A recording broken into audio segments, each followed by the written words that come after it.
Bonsoir tout le monde. On est de retour sur cette troisième édition du podcast Pitch Please. Nous sommes en compagnie de Vieil Ours, de la tanière de Vieil Ours. Comment il va? Bonsoir. Eh bien, je vais bien, merci. Merci pour l'invitation. Mais c'est avec grand plaisir. C'est même pas spécialement que je t'ai invité, c'est toi qui as dit que t'étais hypé. Tu as Et ça m'a fait tu as tellement fait une plaisir. invitation globale. J'ai fait une invitation globale et honnêtement, quand j'ai posté l'invitation globale, j'avais des gens précis en tête, dont toi. C'est-à-dire que t'aurais pas répondu, j'aurais fini par te taguer en disant «Eh, tu viens?» Faut que je revoie la balance des blancs parce que je vais rougir, je pense. Du coup, tu es là pour nous parler d'un film qui t'a marqué, parce que c'est tout le principe de Pitch Please. On parle de films qui ont Mmh. marqué les invités en bien, en mal, que ce soit juste à propos de leur rapport au cinéma ou de leur rapport avec la société, la vie, le monde, la vie, la mort, ce genre de choses. Mais avant de révéler quel est ce film, tu vas devoir nous le pitcher. Et avant que tu le pitches, parce que je fais les choses dans le désordre, je vais d'abord te laisser te présenter toi-même, présenter ce que tu fais, etc. Vraiment, je fais n'importe quoi. J'ai eu un épisode juste avant, je suis fatiguée. Ah Donc, bah, je te enchaîner laisse les te 2 quand même, pas présenter évident. et après, tu vas devoir pitcher le film en question. Du coup, me pitcher, bonjour à toutes et à tous, je suis, Vieil Ours. Je suis, créateur de contenu sur Twitch, où je fais principalement du gaming, un peu de tout, hein. Mon objectif, c'est de proposer une espèce de petite safe place où on peut discuter calmement, être totalement chill, laisser un petit peu de côté les tracas du quotidien pour passer un bon moment. Et à côté de ça, j'ai, une chaîne YouTube qui parle de cinéma parce que je suis un passionné de cinéma et ça fait un moment que je me dis que je voulais, travailler, en tout cas, j'avais des choses à dire sur le cinéma et j'ai décidé de créer une chaîne qui s'appelle du coup, La Tanière, qui est la tanière cinéma. Parce qu'après vous pouvez également retrouver, heu, La Tanière du coup, gaming, mais là c'est plus pour mettre les replays de mes lives. Voilà, donc c'est pour ça. Allez suivre Vieil Ours parce qu'il a plein de choses à dire très intéressantes sur le cinéma et tu vas avoir plein de choses très intéressantes à nous dire sur le film d'aujourd'hui. Et comme je te disais, J'espère. tu vas d'abord devoir nous le pitcher sans mentionner le titre du film. Tu vas Mmh mh. devoir nous le pitcher en chantant. Et Ouh. pourquoi en chantant? Parce que, je suppose que tu le sais, à la base, ce film, le projet était une comédie musicale. En effet, on avait proposé à James Sobar d'en faire une comédie musicale, il a refusé. Il a refusé. Exactement, mais j'ai trouvé l'anecdote tellement Ouais, dingue parce que ce film d'une violence inouïe, extrêmement graphique et tout, qu'à la base, ils auraient voulu en faire une comédie musicale. J'ai trouvé ça tellement drôle et je me suis dit: «Je vais lui faire pitcher, en chanson». Je sais que je n'ai aucune compétence en chanson. Tu pas J'avais fait une besoin. époque, j'avais fait une époque, où, je devais, pendant un certain temps sur mon live, je ne devais plus parler, je devais que chanter. J'ai arrêté parce que c'était une catastrophe. Et bah, c'est de retour, c'est de retour. Juste, le C'est temps de d'une retour, minute voilà. de nous pitcher ce film. Personne ne C'est va juger tes l'histoire d'un compétences. homme qui est mort, mais qui revient un an plus tard, pour venger sa bien-aimée. J'ai loupé ma carrière de crooner, je crois. C'était incroyable! Eh, tu une belle voix, franchement! C'est merci. Ça rendait très, très bien! Non, c'était super, j'adore! Oui, en effet, Alexei, tu l'as. C'est The Crow dont on va parler, aujourd'hui. L'original de, rappelle-moi la date, 94. Tout à fait.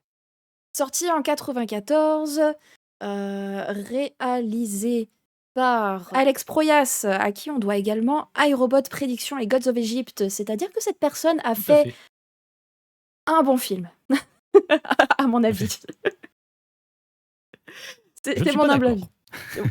Enf je fais Parce que partie dans d'une le lot, il y a minorité qui n'a également vraiment pas aimé ouais, iRobot. J'ai détesté iRobot et Gods of Egypt est terrible et Prédiction, c'est c'est affreux. voilà, sans plus. Et moi, j'aime bien Prédiction parce qu'il est assez osé. Il est assez osé, il est très, très brut dans sa violence et pour ça, j'ai assez apprécié. Et notamment, il y a un petit contexte, à la base, horreur qui est, après on est face à Alex Proyas qui est quand même un très, très bon réalisateur. Parmi les films qu'il a fait, tu n'as pas cité Dark City, Non, en qui effet, est c'est vrai. une grosse référence SF. D'ailleurs, certaines langues diront que, Matrix, ils ont tout pompé à Dark City. Je Oui, suis en sûr que effet. Alex, ici présent, aura des choses à dire.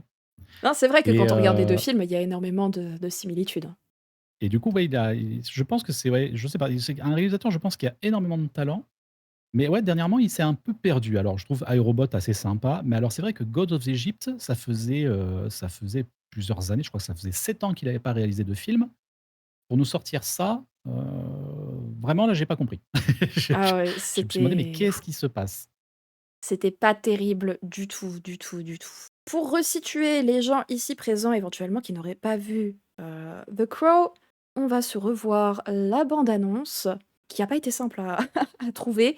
Il me semble que c'est pas genre la bande annonce originale que j'ai retrouvée, c'est quelqu'un qui a reconstitué la bande annonce à partir du Blu-ray. Mais c'est plutôt, D'accord. fidèle à la bande annonce, originale. Selon la légende, un corbeau peut ramener une âme du royaume des morts pour se faire justice et redresser les torts.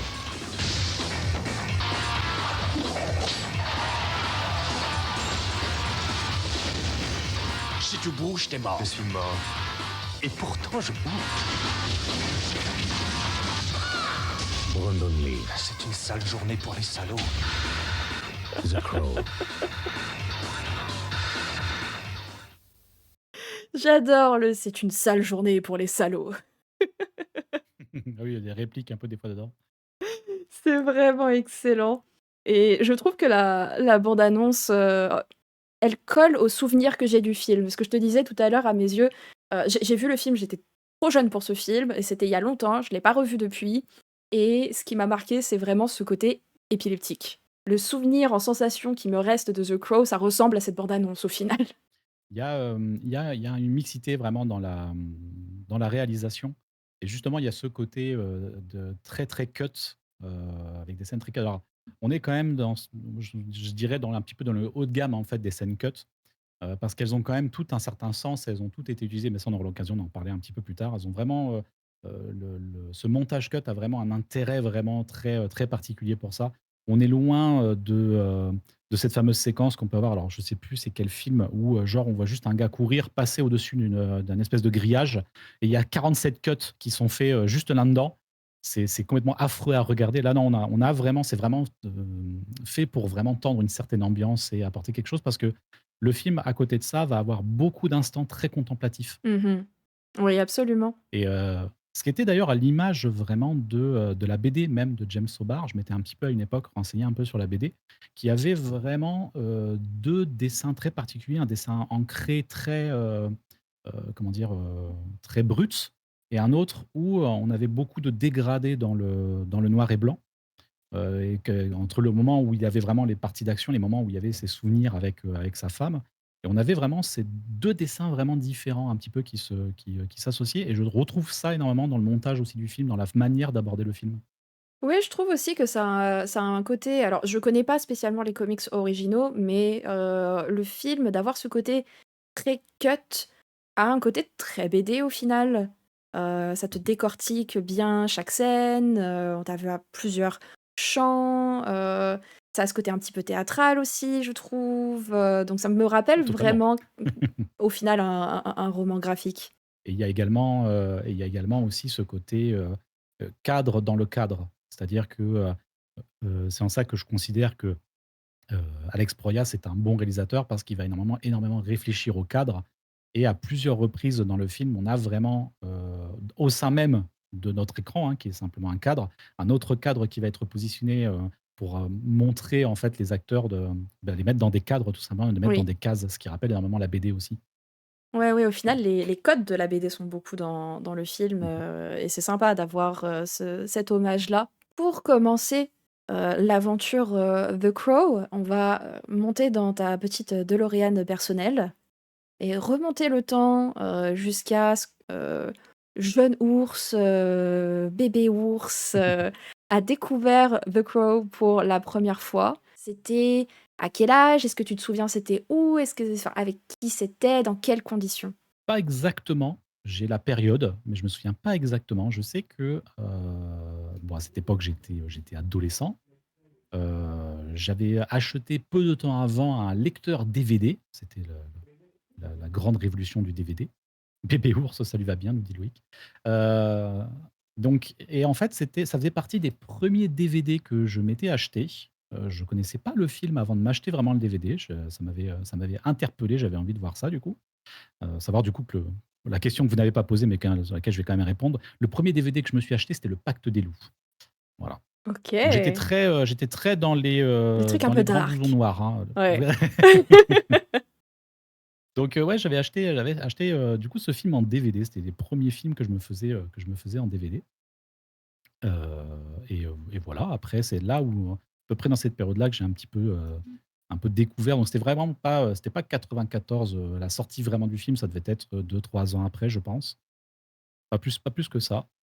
Et heu et c'est surtout, en fait, c'est vrai que quand tu avais posé la question, quand tu avais ouvert un petit peu en disant, bah, voilà, tu proposais ton podcast et tu avais ouvert du coup ton podcast à personne, c'est vrai que la question se posait, c'est, OK, mais, parler de quel film?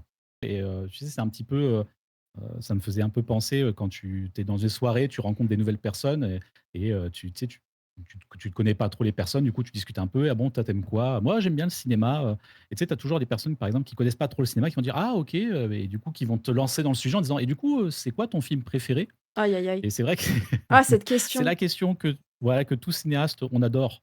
On adore cette question, on sait exactement quoi répondre.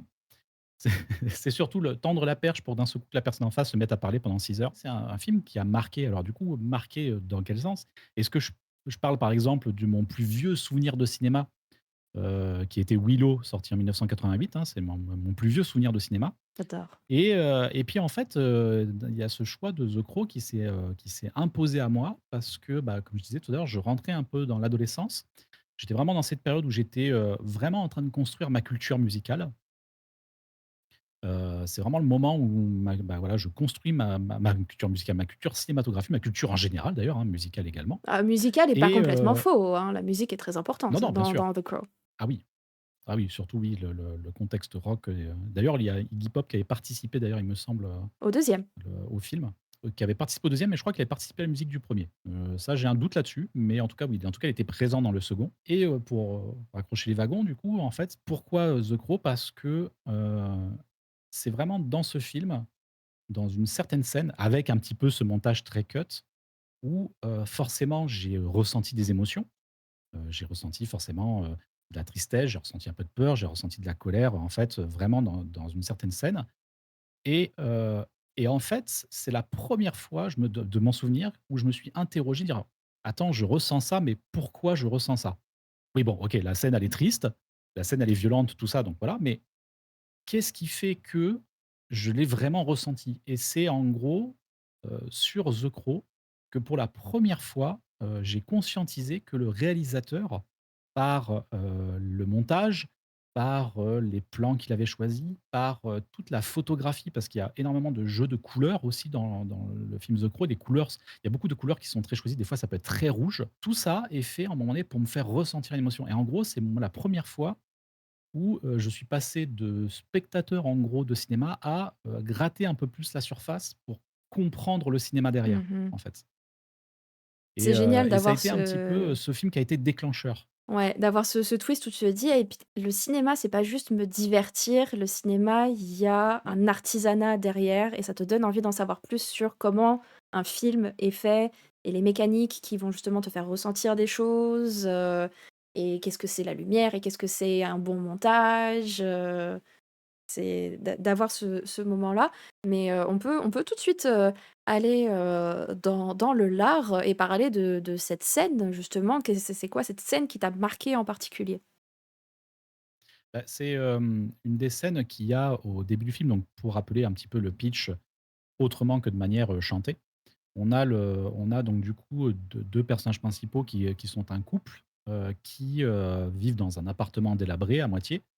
Et en gros, ils se font attaquer par une bande, de loupards, pour dire des bons termes de boomers, qui, en gros, au début, vont attaquer du coup, la jeune femme, vont forcément, l'agresser, vont être violents envers elle et arrive Eric Draven, le personnage principal, qui, bah, du coup, va être témoin de tout ça et va être tué et les 2 vont être assassinés, en fait, durant ce soir-là et c'est 1 an plus tard que, Éric Draven renaît. En gros, il revient à la vie, il est rev pouvoir se venger, en fait, de des personnes qui l'ont tué et qui ont tué sa compagne.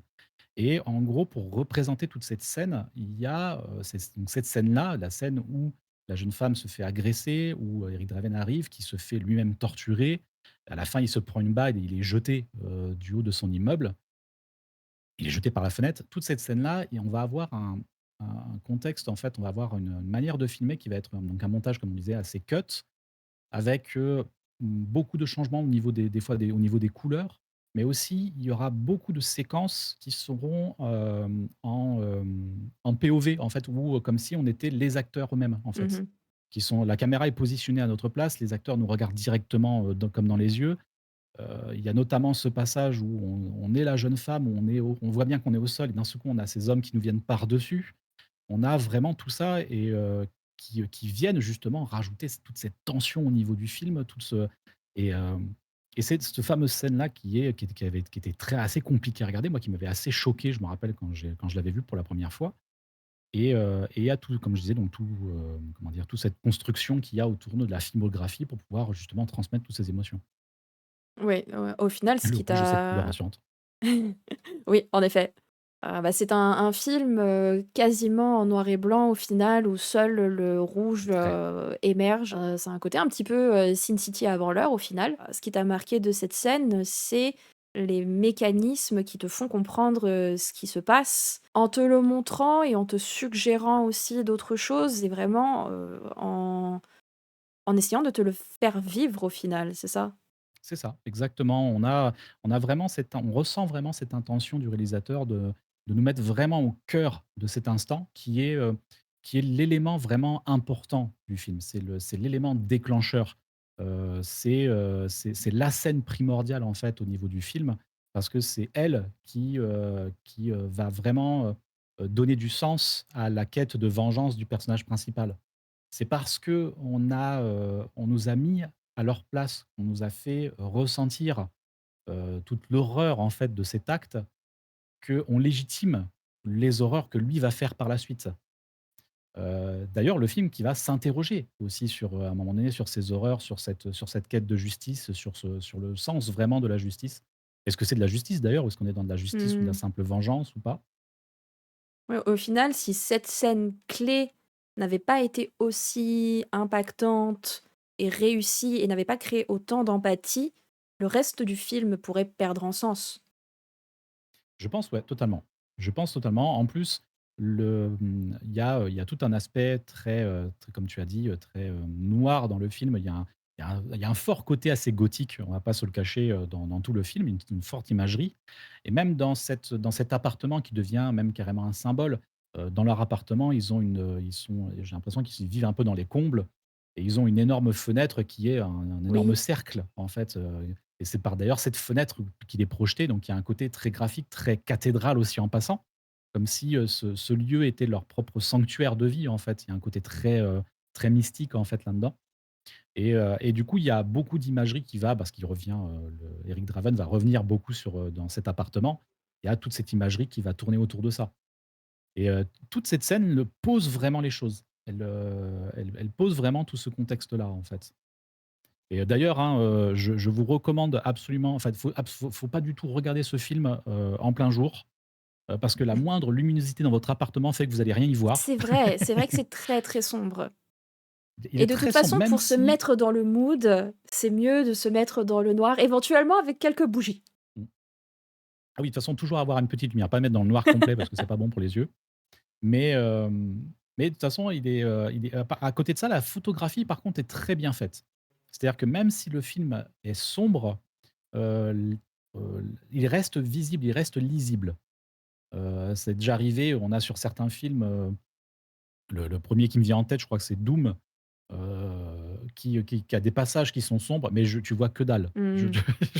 Je comprends même pas ce qui est en train de se passer là. Donc là, non, le film est sombre, mais la photographie, par contre, je l'ai trouvée très bien faite parce que le film reste lisible. On arrive à garder en gros la vision du lieu, la position des différents acteurs dans le lieu. On est capable, en fait, après avoir vu les scènes, de pouvoir les redécrire, en fait. Ouais. Ouais, ouais, ouais. Je pense que c'est parce qu'il y a un gros jeu de contraste. Quand on Oui. manque de contraste, tout devient tout de suite un petit peu plus flou et là, vu que le contraste est très, très, très marqué, ça permet d'avoir vraiment les contours de la scène au final. Il y a beaucoup de jeux avec les flammes parce que dans l'histoire, en gros, on nous présente un petit peu une ville assez dystopique où, c'est, limite les malfrats qui dirigent un peu la ville et notamment avec, ce méchant, ce boss final qui est le chef en gros des malfrats qui, chaque, Halloween allume des feux dans la ville pour faire brûler la ville, en fait. Et donc il y a beaucoup aussi d'imagerie des flammes, en fait, qui reviennent beaucoup. Donc on a à moitié ce film qui est très sombre, mais à côté de ça, bah, on a beaucoup de feu avec de la lumière très brute, donc ce qui, comme tu dis, qui apporte forcément beaucoup de contraste. Oui, c'est vrai que tu viens de me rappeler que ça se passe à Halloween au final. Je Oui, m'en c'est souvenais ça. plus, ça se passe le 30-31 octobre. C'est drôle. Mmh. Oui, quelque chose que qu'on n'a pas encore mentionné, il me semble, c'est que, malheureusement sur le tournage, on a perdu le rôle principal, l'acteur principal, Brandon Lee, fils de Bruce Oui. Lee, qui était voué à une belle, carrière et qui a été, tué complètement par accident, par un prop qui a été chargé alors qu'il aurait pas dû l'être. Le film lui est dédié, à lui et sa fiancée. C'est une grosse catastrophe, ouais, au niveau de ce film, Ouais, le film, dans son esthétique et dans son montage, avait déjà cette direction un peu, épileptique et violente, mais ils ont dû, un peu accentuer et jouer là-dessus et essayer mmh d'en faire une force pour masquer le fait que, du coup, bah, Brandon Lee était décédé. c'est ça. Alors, pour revenir un petit peu sur, un peu plus de détails sur cet événement, malheureux, en gros, c'est exactement ça. C'est-à-dire que c'est une arme qui, c'est justement pendant la scène, cette fameuse scène où ils se font agresser, où lui se fait tirer dessus.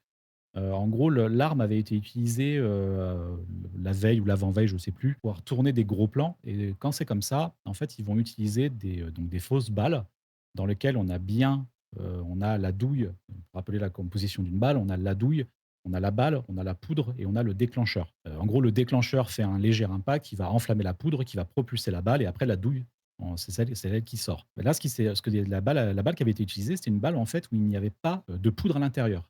Le but, c'était de pouvoir, du coup, tourner des gros plans de quelqu'un qui tient un flingue et qui tire, sans que ça soit dangereux, parce que la balle, du coup, ne part pas. Il y a, bien, le déclencheur, il y a bien le clic et cetera, mais la balle ne part pas. Tout le mécanisme de l'appareil, du pistolet est mis en place. Donc quand tu filmes en gros plan, tu vois bien, le chien qui est armé, là, tu tires, il y a bien le clic, mais on n'a pas la balle qui part.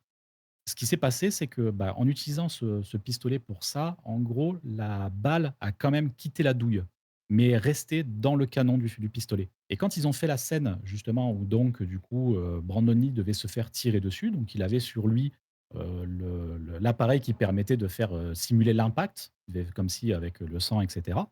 Et ben, en fait, ce qui s'est passé, c'est qu'ils ont utilisé des balles à blanc. C'est-à-dire que là, on a la douille, on a la poudre et on a le déclencheur. Mmh. Donc le but, c'est de pouvoir, en fait, quand on tire, d'avoir bien le bruit de l'explosion et surtout d'avoir, l'éclair. Et du coup, pour ce type de balle à blanc, on a tendance à utiliser des balles, du coup, avec plus de poudre pour que vraiment on ait un bel éclair qu'on Ouais, un puisse grand prendre, boom. enfin un beau flash, pour qu'on quand au moment où on va le prendre à la caméra. Le problème, c'est que ça a été suffisant pour que la balle qui était coincée dans le pistolet, en fait, soit aussi propulsée, du coup. La détonation, en fait, a fini par propulser la balle qui était déjà présent et qui était restée, en fait, dans le pistolet et bah, du coup, Brandon Lee s'est pris la balle, s'est effondré, mais ce qui est fou, c'est que les gens s'en sont pas rendus compte de suite parce que, beh, c'était la scène. Il devait s'effondrer, en fait. Ouais, Il devait, apparemment, il avait simplement tendance à tomber faire aussi. des mauvaises vannes, aussi sur le En plus, tournage, ouais, donc les gens se sont dit: «Ah, il est juste en train de blaguer, quoi». il leur fait une autre blague, quoi et donc ils se sont pas inquiétés tout de suite et il y a eu quelques instants où, bah, Brandon Lee est resté par terre, sans que rien ne se passe et très rapidement après, les gens se sont posé des questions, ont été voir et c'est là où ils se sont rendus compte que, bah, là, il allait pas bien du tout, quoi. En fait, il s'était pris une balle et bon, bah, là, il est parti à l'hôpital, tout ça et bah, malheureusement, il est mort, plusieurs heures après, Les médecins ont tout de suite opéré, ont essayé de le sauver, mais malheureusement, bah, il est mort de cette blessure, Mmh. plusieurs heures après, quoi. Donc, vraiment, donc il y a déjà cette scène, moi, qui m'avait beaucoup touché. Quand en plus de ça, j'ai appris l'histoire, bah, de la tragédie, en fait, de cet acteur, la scène m'a encore plus touché, en final, quand Oui, j'ai revu le film il y a pas longtemps, justement, pour un petit peu me le remettre en tête pour le podcast et ça m'a encore plus fait quelque chose. C'est, je comprends totalement. Moi, c'est justement ce qui a motivé, ma mère à me montrer le film. On allait à Vidéo Futur, la belle époque de ouais. Vidéo Oh là là, Futur. Vidéo Futur. Ah, ça c'était tellement bien et à chaque fois, on avait droit à 3 films.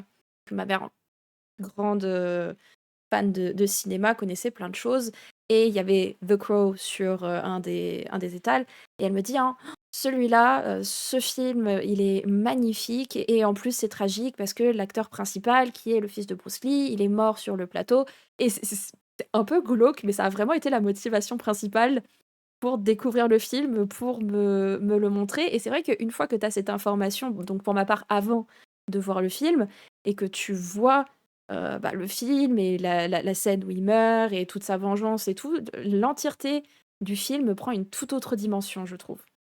Ouais. Et en fait, il faut savoir que, bah, après cet incident-là, comme tu disais tout à l'heure, il y avait le film était très, très bien avancé. Il restait que 3 scènes à tourner pour Brandon Lee. Il n'avait que 3 scènes à tourner et il lui restait plus que ça à tourner de son côté. Mais bah, en fait, la Paramount a décidé de clôturer la production du film.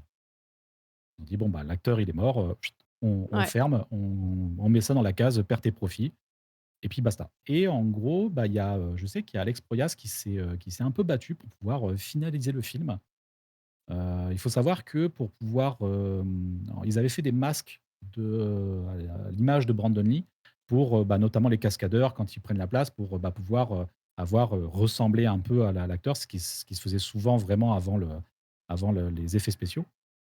Mais, quand ils ont voulu commencer à vouloir un petit peu tourner ces scènes-là, bah, tout le monde se sentait très mal à l'aise. J'ai lu un peu quelques retours de plateau sur ça, où ils disaient que, bah, c'était un peu chaud de porter ce masque. Les gens, ils étaient pas à l'aise de pouvoir continuer ça et en fait, il y a, Alex Proyas qui a été, voir du coup, un cascadeur qui connaissait Brandon Lee, qui se connaissait depuis un petit moment et il lui a demandé en fait, il a fait une espèce de petit casting avec ce cascadeur. Ils lui ont demandé de rejouer certaines scènes, de bouger. Ils ont passé apparemment une bonne partie de la journée ensemble et en gros, c'était une manière pour Alex Proyas de voir est-ce que pour ce cascadeur, il était possible de, reproduire un petit peu la physicalité de Brandon Lee, sa Mmh. sa manière de se déplacer, cette manière de bouger et au final, il lui a dit, il a dit: «Écoute, j'aimerais, finaliser le film». Pour ça, il y a d'ailleurs une société de production qui a été créée spécifiquement pour pouvoir reprendre le film et finir de le financer pour pouvoir le finir, en fait, tout simplement. On a vraiment cette notion du film qui est mort et qui lui aussi, renaît un peu de Oui, ses c'est cendres. dingue!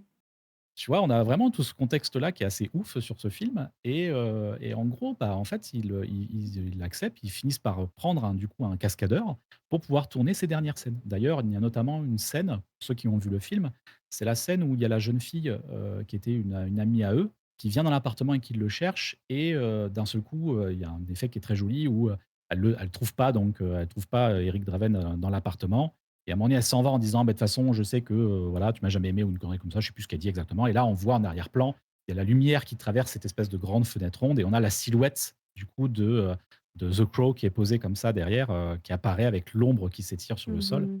et bah, en fait, toute cette scène-là, on ne voit absolument pas le visage du personnage parce que c'était la doublure, c'était le cascadeur qui Ah, avait c'est fait cette génial. scène. Et il y avait une autre scène où, bah, là, c'était la fameuse scène où l'acteur était, propulsé à travers la fenêtre et devait du coup tomber. Et bah, là, en fait, c'est le cascadeur et en gros, ça a été une des premières fois où on a utilisé le numérique pour coller le visage de Brandon Lee sur un acteur. Ah, je savais pas qu'il y avait eu Du coup, recours à ça. ouais, c'est directement du coup en CGI qu'ils ont été, à rajouter le visage de l'acteur, sur le cascadeur et pour la petite histoire, ce cascadeur, bah, c'est, Chad Stahelski qui est connu aujourd'hui pour avoir réalisé, les John Wick. Mais non! Alors il est pas du tout crédité, il a pas du tout été crédité au final, dans le film, ce que je trouve dommage. Mais, à l'époque, ouais, donc Chad Stahelski en fait, est un cascadeur qui avait fondé, avec, Kevin Less, donc qui est ma aujourd'hui réalisateur de Deadpool, qu'ils avaient fondé en fait 8711 qui était une boîte de cascadeurs. En fait, ils proposaient du coup de faire les cascades. Notamment, ils ont, tourné par exemple pour Matrix. Ils faisaient partie des cascadeurs qui ont bossé sur Matrix. Et d'ailleurs, c'est pour ça que, John Wick est un énorme hommage aux cascades, en fait, Oui. c'est un film de cascadeurs parce que, bah, en fait, Chad Stahelski en a eu marre un petit peu justement il y avait de moins en moins de physicalité dans les films où, il y avait plus vraiment d'impact et tout ça. Il a fait du coup John Wick pour pouvoir remettre en avant vraiment les cascades. Du coup, c'est lui, ouais, qui a fait du coup la doublure de Brandon Lee dans The Crow. C'est incroyable comme histoire. D'un côté, je peux comprendre qu'il ait pas été crédité. Je sais pas ce que lui, il en pense, si c'était une volonté de sa part ou pas. Mais, le film a tellement, du coup, ce côté tragique qu'on n'a pas forcément envie de retirer à Brandon Lee l'entièreté du crédit, en fait. Ça reste son héritage et peut-être Ouais. que créditer quelqu'un d'autre, ça pourrait amoindrir le truc, je sais pas, peut-être que c'était une question de respect par rapport à sa mémoire, mais je peux ça me choque pas qu'il ait pas été crédité. Je ne sais pas quelle est l'histoire derrière. Je ne suis pas pour les mêmes raisons que toi, je ne suis pas particulièrement, choqué. Juste quand même que j'aime bien quand qu'on mette un petit peu toutes les personnes qui vont participer, Mmh. même si c'est dans pour ce cas un peu tragique. Et j'avais lu une interview de Chad Stahelski qui était assez intéressante parce qu'il disait que, bah, il expliquait qu'avec Brandon Lee, ils se connaissaient. En fait, ils allaient à la salle ensemble. En fait, c'était des bros de muscu et et en fait, il parlait de The Crow depuis un moment, en fait, comme quoi, Brandon Lee aurait aimé vraiment pouvoir jouer ce rôle et avant même que l'idée du film se fasse, vraiment. Et Chad Stahelski raconte qu'un jour, Brandon Lee s'est pointé à la salle avec, un exemplaire de, la BD The Crow, dédicacé par James O'Barr. Et elle Waouh! lui avait dit: «Tiens, regarde, cadeau» et l'autre il fait: «Ah super, mais t'as eu ça où?» Il fait: «Bah, sur le tournage» et il était trop fan. En fait, c'est comme ça qu'il lui a annoncé qu'il avait le rôle pour The Crow et c'est d'autant plus pour ça, que, quand, Chad Stahelski a été contacté par Alex Proyas que, il a vraiment voulu pouvoir le continuer le film. Dire vraiment, Brandon Lee était vraiment à fond sur ce film. Il a c'était vraiment quelque chose qu'il avait envie de faire et du coup, c'est pour ça qu'il dit: «Non, il faut le finir. Il faut vraiment terminer ce film» Mmh. parce que pour eux, c'est ce que Brandon Lee aurait voulu, que le Clairement. film soit terminé. Mmh. Apparemment, il était, bah, comme tu dis, très fan du comics, à la base. Il Mmh. connaissait déjà, avant. C'est une des raisons pour lesquelles, l'auteur était content que ce soit, Brandon Lee et Alex Proyas, qui soient à bord parce qu'ils aimaient le matériel initial et qu'ils avaient envie de lui rendre hommage correctement et pas de faire une comédie musicale avec Michael Jackson, comme ça avait été le le projet. Que Tu sais, Michael j'ai Jackson, il l'image, je est sais pas si vous partout. avez Il a vu voulu faire Spider-Man, il a ouais, voulu faire The Crow, rien ne l'arrêtait. lui s'il pouvait s'éclater, voilà. C'est Mais ça. j'ai un peu cette image quand j'ai vu cette info, j'ai un peu cette image. Je sais pas si vous avez vu la série, Hawkeye, qui est, une série Marvel Oui, sur, le personnage justement d'Œil de Faucon, où il va à un moment donné avec sa famille voir une comédie musicale des Vengeurs oui, et en gros il a cette position où il voit du coup un Captain America qui chante et qui danse et la scène et c'est un bonbon cette scène m'a fait mourir de rire. oui, elle est très Et du coup, drôle. je sais pas, j'ai eu ça dans la tête quand j'ai vu The Crow, avec des gars qui font: on est mort» et qui chantent comme ça tout au long de tu sais, sur la scène, avec des mecs déguisés en corbeaux, tu vois? C'est Je sais pas et ce que ça ça aurait l'idée m'a pu fait rire. donner. En plus, aujourd'hui, on fait tellement des comédies musicales de tout. Il y a une comédie musicale Saw, il y a une comédie musicale, Massacre à la tronçonneuse, c'est je ça m'éclate donc Et je pourquoi me pas? dis: «Ça peut être un truc sympa», mais on n'aurait pas eu le Mmh. même rendu, quoi. Ça Non, aurait c'est sûr. Ah ou voilà. pas, hein, après il y a peut on peut avoir des comédies musicales avec énormément de drame, hein mais bref, ouais, c'est vrai que pour le coup, ça aurait été étrange un peu. Ouais, ouais, En ouais. tout cas, moi, j'aime beaucoup cette version-là. En vrai, je trouve que c'est une très, très bonne version. En tout cas, elle parle bien des thèmes que veut vraiment aborder. Alors pareil, moi la BD, j'en ai lu j'avais que quelques épisodes que j'avais eu dans les mains à un moment donné, qui doivent traîner quelque part, mais c'est dans mes vieilles caisses, dans un coin, j'ai pas retrouvé pour la journée. Je sais pas si, tu connais vraiment l'histoire en fait derrière The Crow? Je me suis Derrière, renseignée, en fait, derrière cette BD? j'ai fait mes devoirs, et je sais Mmh. Mais c'était pour que lancer le sujet justement. et beh, mais c'était le sujet que j'allais te lancer juste après, donc on se tend des perches et tout comme ça, on est trop C'est ça. synchrones.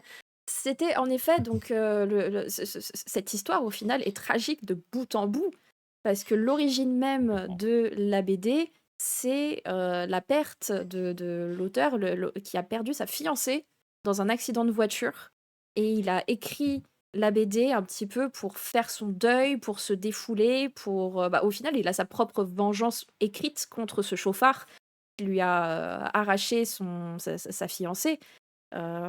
C'est juste dramatique de bout en bout.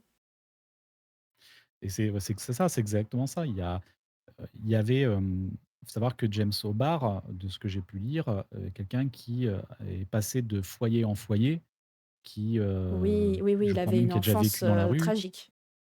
Voilà et qui, on a d'un seul coup cette personne qui d'un seul coup va trouver sa moitié, va se fiancer, va vivre avec elle et malheureusement, va la perdre dans un accident par, apparemment une personne qui était alcoolisée au volant du coup, à partir de là, il décide de tout plaquer et il part dans l'armée et après 2 ans d'armée, il n'a toujours pas réussi à faire son deuil et en fait, il revient, aux États-Unis, dans l'intention de tuer le chauffard. C'était vraiment là, il voulait, exercer sa vengeance vraiment, voilà, je vais finir par tuer le chauffard. Malheureusement ou heureusement, hein, on va voir comment on voit les choses, en fait, cette personne est décédée entre-temps. Le chauffard est mort, donc du coup, il se retrouve privé de sa vengeance. Mmh. Donc toujours pas la possibilité de pouvoir, faire son deuil, là-dessus. Il est toujours emprisonné par ça et il retombe dans cette passion d'enfance parce qu'à la base, ce n'est pas un dessinateur professionnel, il n'en fait pas son métier, c'est vraiment il retombe dans cette passion d'enfance où il faisait du dessin et il décide du coup de d'écrire cette histoire, autobiographique en fait, de cette Oui. personne qui perd et d'ailleurs dans la BD, le couple, se font tuer en voiture. Les bandits arrivent, les agressent et finissent par les tuer. Mmh. Donc on a vraiment, c'est vraiment, quasiment on va pas dire quasiment parce que quand même, mais on est vraiment sur un récit autobiographique, en tout cas sur les émotions qu'il transparaît et d'ailleurs c'est en ça où j'ai apprécié aussi cette adaptation de Alex Proyas dans le sens où il y a vraiment cette notion où c'est leur foyer qui est attaqué. Où l'action, c'est pas dans une voiture qu'ils se font tuer, Oui. c'est quand ils sont chez eux, c'est leur maison. D'ailleurs, ils se font tuer parce que, comme je disais, leur immeuble est délabré, est abandonné limite par leur propriétaire et ils ont fait une lettre à la copro en disant: «Voilà, il faut faire les choses». Ils voulaient porter plainte pour que, en plus, leur immeuble soit rénové. Forcément, cet immeuble est tenu par les gangsters et en fait, ils veulent mettre la pression sur eux pour dire: «Non, vous allez pas porter plainte» et cetera et ils finissent par, tuer du coup le couple. Je trouve qu'il y avait aussi cette liaison de se dire, c'est cette personne qui n'a jamais réussi, James O'Barr qui n'a jamais vraiment réussi à trouver un lieu où il se sentir bien par rapport à son enfance. Là, trouve, en étant couple, ils ont emménagé ensemble et cette notion de foyer brisé aussi Mmh. qu'on retrouve vraiment dans le film du coup. Absolument et au final, je sais pas si tu sais, l'auteur de la BD a fini par avoir un fils avec sa nouvelle compagne. Ah ça je ne savais pas. Il l'a appelé Eric. Alors ça c'est beau. C'est Un peu flippant magnifique. mais beau. Je pense qu'il a conscience de sa propre renaissance et de sa propre vengeance sur la vie. Mmh. Il est passé à travers tellement d'épreuves et donc il y a quand même eu ce film pour rendre, hommage à son œuvre, qui, à mon avis, a eu un côté un peu, exutoire, je pense. Ça a eu un Mmh. immense succès, en dépit du drame sur le plateau. Je c'est un bel hommage à sa propre renaissance, je trouve, d'appeler son fils, Eric. Moi, je trouvais ça très beau. Oui. Après, c'est surtout parce que c'est le contexte de la BD qui est très sombre, qui est très, si tu veux, donc qui peut rappeler aussi en même temps ces émotions un peu sombres. Mais il n'empêche que alors je ne sais pas pour la BD, mais on n'empêche que, le film quand même se termine bien. On a quand même, une fin au film où, le personnage trouve le repos et Ouais. il ne fait pas que remplir sa vengeance. Il a, notamment, moi je sais une scène qui m'avait beaucoup marqué justement, il y a, donc comme j'ai parlé tout à l'heure d'une jeune fille, qui était amie avec eux de leur vivant, qui, du coup, sa mère est prostituée, elle traîne dans la rue, elle est comment dire? Soumise à elle-même. Heureusement, il y a le policier qui veille un petit peu sur elle aussi et en fait, à un moment donné, l'une des cibles de The Crow est, une espèce de minable toxico et il y a une scène où il est justement avec cette prostituée, où il se drogue et où on a Eric Draven qui est certes une espèce de, comment dire? D'arme de vengeance, mais qui va en même temps apporter un avenir à cette femme. À un moment donné, il y a une espèce d'acte où il lui prend le bras et on voit la drogue qui s'écoule par les trous. Là, elle vient de s'injecter de la drogue et en fait, la drogue ressort. Elle a Mmh. expulsé en fait la drogue de son corps en disant une phrase qui dit alors c'était quoi exactement? C'était oui, Dieu est le second nom de maman dans la bouche d'un enfant. Ah, c'est beau ça. Et il lui dit: «Tu ta fille qui est toute seule dans la rue, il faut que tu t'en occupes». Ouais. Et en gros, il n'y a pas que cet acte de vengeance brute, il y a aussi cet espoir aussi qui est réapporté, en fait. Et c'est en ça que je trouve que, bah, au final, le film, même s'il est très sombre, même s'il aborde des sujets qui sont durs, porte quand même beaucoup d'espoir, en fait. Apporte quand même quelque chose de très lumineux, en fait. Ouais, il y a cette notion de paix au final, à la toute Mmh. fin. C'est Tu ça. peux malgré tout, en dépit de la souffrance, de la colère, tu as le droit de trouver la paix à la fin, après avoir trucidé une demi-douzaine de gens. Ne Un petit peu reproduisez pas ça, ouais, ça sur chez toute une vous. scène, ouais. C'est ça. Attention, c'est fait par des professionnels. Tu t'es bien Je t'en prie. renseigné sur le film. Au-delà de J'ai cette fait mes devoirs intrigue, moi aussi. tu fait tes devoirs absolument. On parle un petit peu des sujets qui sont abordés sans forcément les nommer, donc du coup, pour toi, ce film, en dehors de son intrigue de vengeance, sanguinaire, parle de quoi? S'il faut un petit peu le résumer en termes de morale, s'il faut l'essentialiser, il parle de quoi ce film? Il y a, c'est un peu compliqué parce que c'est vrai que de suite, on aurait tendance à dire, bah, ça parle de vengeance. Voilà, après tout. Ah, ça parle du Ça deuil? parle ça parle de ven j'y viens. Navrée. J'y non mais de premier abord, on aurait pas c'est vrai qu'on a tendance à, vraiment le sujet principal, on dit, bah, c'est une vengeance, hein, tout simplement. D'ailleurs, quand je fais le pitch du film, je dis: c'est un gars qui revient à la vie pour se venger, en fait, de la mort et de la perte». Mais tu as tout à fait raison de dire qu'il y a vraiment une première notion qui est sur le deuil et il y aurait même, j'irais même un peu plus loin, juste pour, évoquer le sens de la vie, en fait. Mmh.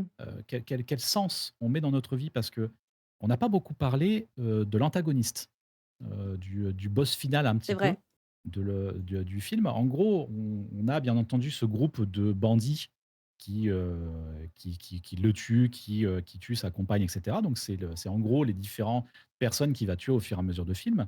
Mais toutes ces bandits-là, en fait, sont dirigés par un grand bandit qui va devenir un petit peu le grand méchant du film. Joué par, Michael Wincott d'ailleurs, qu'on avait adoré, détesté dans Robin des Bois, Prince des voleurs, qui était une de ces grosses un petit peu figures des films des années 90, un des seconds rôles, tu sais, qu'on voyait toujours en faisant, tu sais, le Oui, fameux mème de DiCaprio qui fait un comme ça dès qu'on le oui, voit oui. et qui est magistral dans ce film et qui est très intéressant comme personnage parce que c'est la figure même du grand bandit, mais qui a tellement fait de choses, qui a tellement connu, tu genre, tu sais, qui a tellement testé toutes les drogues, qui a tellement fait tout qu'il n'a plus de sens à sa vie. En fait, Mmh. qu'il n'arrive plus à trouver de sens à sa vie, qu'il s'ennuie à mourir. Et le fait de se retrouver face au personnage de The Crow, qui est un personnage qui est à la base qui est immortel parce qu'on peut lui tirer dessus, il finit par guérir, il ne peut pas être tué. Il va se retrouver face à quelque chose qu'il n'a jamais vu avant et va le pousser un peu dans ses retranchements. Et d'ailleurs, quand il y a ce gros combat final où, au moment où on pense que le méchant va réussir à tuer The Crow, il va lui dire cette phrase où il va lui dire: «Oui, tu as redonné un sourire à mon visage». Alors, bon, et on s'en fout un peu de ton sourire, mon gars, tu méchant. Mais il y a un petit peu quand même cette question, un petit peu, tu sais, est-ce que derrière, il y aurait pas un petit peu une espèce Est-ce de qu'il lui a pas critique de cette, redonné un enjeu au final? Il lui a donné un c'est ça but. un enjeu, mais même d'aller plus loin dans cette, société où on a, tout à portée, où on peut tout avoir, où, au final, quel est le sens derrière? Tu vois? Quel est un petit peu le sens? Et pour moi, beh, ce sens, c'est simplement la relation qu'on va avoir avec les personnes. Heu, on voit ce grand méchant, il est en relation, sauf avec, sa frangine, où il a une relation totalement incestueuse, un peu dégueulasse, mais il est toujours en confrontation avec les autres, alors que pendant tout son parcours, Éric Draven, qui n'était qu'un symbole de vengeance, va petit à petit reprendre des relations avec le flic, qui est joué par, Ernie Hudson, qui est surtout Mmh. connu pour, son rôle dans SOS Fantôme. On se souvient tous du Winston. Et qui est joué par Ernie Hudson, qui est génial dans ce rôle de flic, un peu bourru et il va louer donc on a, Eric Draven qui va louer des liens avec ce flic, qui va louer des liens avec la jeune fille, qui va louer des liens un petit peu avec du monde tout autour de lui et du coup, en fait, va, ne plus être simplement que de la vengeance, mais également va, petit à petit, recréer des liens avec d'autres personnes et sur la question au final, quel est l'objectif un petit peu du film? Je pense que c'est un petit peu ça. C'est, nous dire, au-delà des horreurs qui peuvent arriver, au-delà de ce sentiment normalement de vengeance qui n'est pas un bon sentiment. La vengeance, elle est souvent, idéalisée dans les films, mais ce n'est pas quelque chose de bon, même si au final, le film nous montre que, en fait, quand tu as fait ta vengeance, après tu peux mourir en paix. Mais que derrière, il y a autre chose qu'il faut pour ramener du sens à ça aussi, c'est la relation avec les autres personnes. Mmh. C'est beau ce que tu dis, mais c'est très, très vrai. Merci. Ah, c'est fou, ça m'émeut. Justement de pouvoir décortiquer ce film, à ce point, de manière aussi intéressante et de saisir ce message, entre les lignes, en dehors de la vengeance. À tes yeux, est-ce que c'est un film qui dit quelque chose sur toi, en tant que personne? C'est compliqué. C'est Ah ah! Au final, alors, je vais répondre de manière large, mais d'ailleurs, je vais raccrocher le fil. Pour moi, un film ou une série ou une musique ou un dessin n'a pas de valeur qui lui est propre. Pour moi, dire, c'est un bon film ou dire c'est un mauvais film, ça n'a pas de sens. Parce que c'est forcément notre vision, c'est notre façon de voir les choses qui va déterminer si c'est bon ou pas. C'est la fameuse phrase qu'il y a par exemple dans, Ratatouille, quand il y a le Anton Ego qui finit par qui a mangé cette fameuse ratatouille et qui est retourné en enfance, qui doit écrire sa critique, qui dit, qu'à un moment donné, le critique il a le métier facile en fait. Oui. Dans le sens où, on apprécie pouvoir à un moment donné donner, des critiques un peu rageurs, notre propre avis n'a pas de valeur en fait. La seule chose que notre avis va donner, ça va juste indiquer ce que nous on aime ou on n'aime pas. Mmh. Là où je raccroche les wagons, en fait, tu vois, au final, tu me parlais au final, quel est le sens il avait un petit peu pour moi, ce qu'il a impris pour moi. Au final, quand je regarde ce film, je ne vais pas y voir un film vraiment de vengeance brute, mais je vais y voir quelque chose au final qui est très positif et je pense que ça en révèle quand même aussi beaucoup sur moi-même.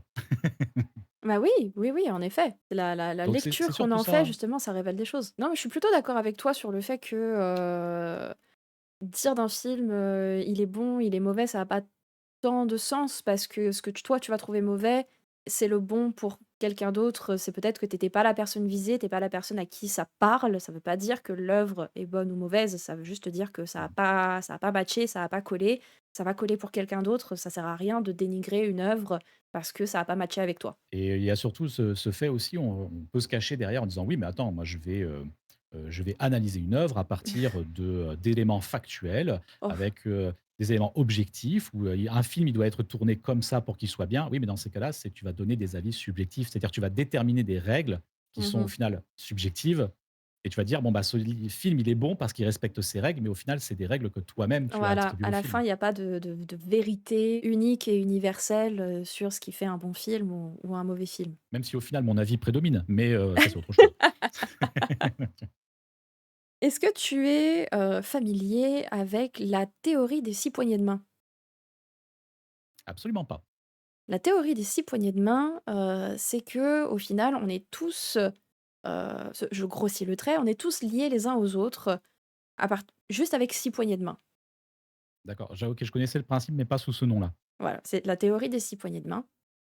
Je me suis un petit peu renseignée sur, The Crow et le petit jeu que j'ai pour toi, c'est la théorie des 6 poignées de main.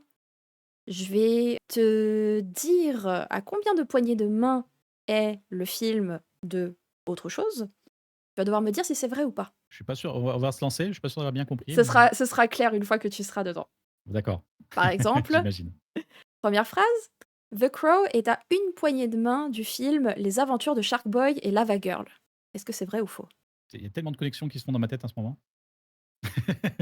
Ah, quand je te disais que j'ai passé Heu, des heures sur Wikipédia pour trouver les connexions des d'accord. gens, Tu disais une poignée de main, alors je dirais en vrai, pour le délire, j'aurais tendance à penser que oui. mais c'est le cas. The Crow est à une poignée de main et même une demi-poignée de main des aventures de Shark Boy et Lava Girl. Les deux films sont liés par le compositeur. Ah, Je ne sais pas dire le nom du compositeur, Graham Revel, qui est du genre à très très bien comprendre le cahier des charges quand on lui demande quelque chose de dark et de rock et voilà, et d'émotionnel, qui a également fait Riddick, Sin City, Daredevil, Planète Terreur, entre autres très très bonnes bandes originales. Il a également fait Shark Boy et Lava Girl. parce que pourquoi pas? Parce que pourquoi pas, on s'éclate un petit peu. Il aurait pu faire Spy Kids, ça aurait été bien aussi. Un peu dans le même genre. Deuxième phrase, The Crow est à 3 poignées de main de Vampire Diaries. Ouais, je connais pas du tout Vampire Diaries, donc là, C'est je sais pas. une teen série à propos de vampires. Ouais, c'est parce que je suis totalement pas la cible, je pense. Non. Bah, pour le jeu, je vais dire, bah non, bien sûr que non, voyons.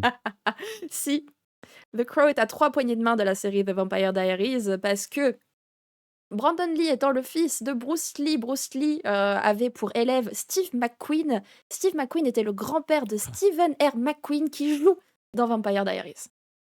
D'accord. Oui, non mais t'as tout compris Alexei, c'est qu'il y en a certains qui sont sneaky, c'est juste pas le bon nombre de poignées de main. The Crow est à 4 poignées de main de League of Legends. Vrai ou faux? Bah, je vais faire la réponse. Non, moi je dirais 3 poignées de main. Il y a pas la moindre poignée de main qui nous amène de The Oui, Crow je sais. à League of Legends. En revanche, Si, dans League of Legends, il y a un corbeau, à un moment donné. le personnage de Lee Sin, un des héros de League of Legends, est inspiré de Bruce Lee. D'accord, oui. D'ailleurs, Bruce Lee qui a Pour ça, il y a inspiré Lee dans son... énormément de personnages dans les jeux vidéo. Ah bah, il a inspiré complètement la pop culture, hein, de toute Oui, façon. ouais. Est-ce que The Crow est à 5 poignées de main de la reine Elisabeth II? Ça, c'est juste parce qu'en en anglais, la couronne, ça se dit crown. Ah non, rien à voir. Rien à voir. 5, tu dis? 5. 5. Bah, je vais dire que ça me paraît probable. Allez. Je suis curieux de savoir du coup quelle est donc cette relation? Mais oui, franchement, je suis partie loin. Proyas a fait tourner Nicolas Coster-Waldau dans Gods of Egypt. Ouais. Nicolas Coster-Waldau a joué avec Jessica Chastain dans le film Mama. Jessica Chastain a joué pour Christopher Nolan dans Interstellar. Christopher Interstellar, Nolan a été nommé à l'ordre de l'Empire britannique par la reine Elisabeth II. Ouais, comme quoi, hein, entre un corbeau et la reine, il y a qu'un pas. C'est ça. Mais j'adore cette théorie, je la trouve absolument fascinante. Et pour finir, est-ce que The Crow est à 2 poignées de main d'Edgar Allan Poe? Ah bah, oui, j'aurais tendance à dire oui complètement. Bah pas du tout.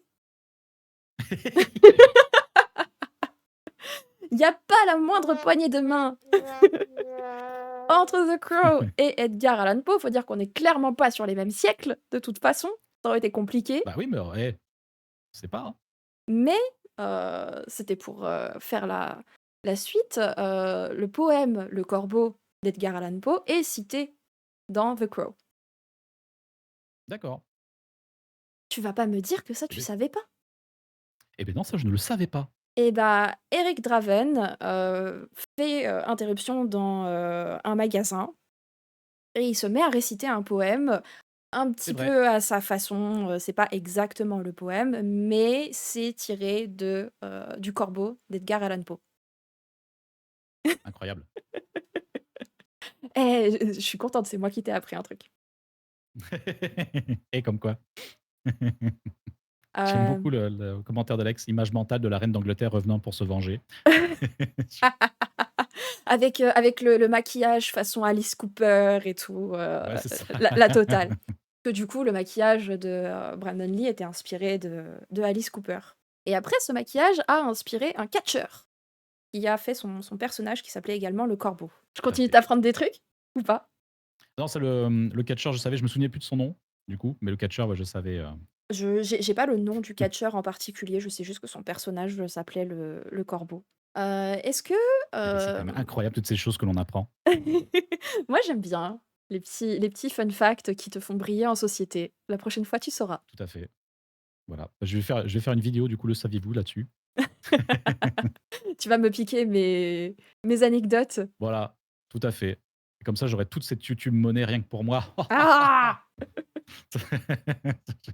Parlant de money, The Crow, au final, ça a été un truc pas massif, mais on n'a pas eu juste un film. Le film qui aurait pu ne jamais sortir parce que la prod s'est dit, «Bah, le pélo, il est mort, on arrête tout». Au final, on s'est retrouvé avec 3 suites, une série télé, un jeu vidéo et un reboot. Est-ce que tu as Tout à vu la fait. série On a télé? alors en fait, j'étais très fan de Marc Dacascos. Ah, j'adore Donc aussi. oui, j'ai vu la série télé, j'ai trouvé ça insupportable. Je je J'aimais trouve que la série bien, télé ça avait était cette petite complètement à vibe côté de un la peu plaque. comme Le Caméléon, tu sais? C'était ce genre de série de l'époque. C'est en revoyant la bande annonce, de la Mmh. série que je me suis rappelé que je l'avais vue. Ouais. Moi, j'en ai gardé, pas beaucoup de souvenirs, mais juste que je sais déjà ce qui m'embêtait, c'est que déjà ça se passe tout le temps en plein jour. C'est vrai. Genre la série était beaucoup, en plein jour et tout, donc ça du coup ça fait ça fait bizarre, le personnage maquillé comme ça en plein jour, tu sais? C'est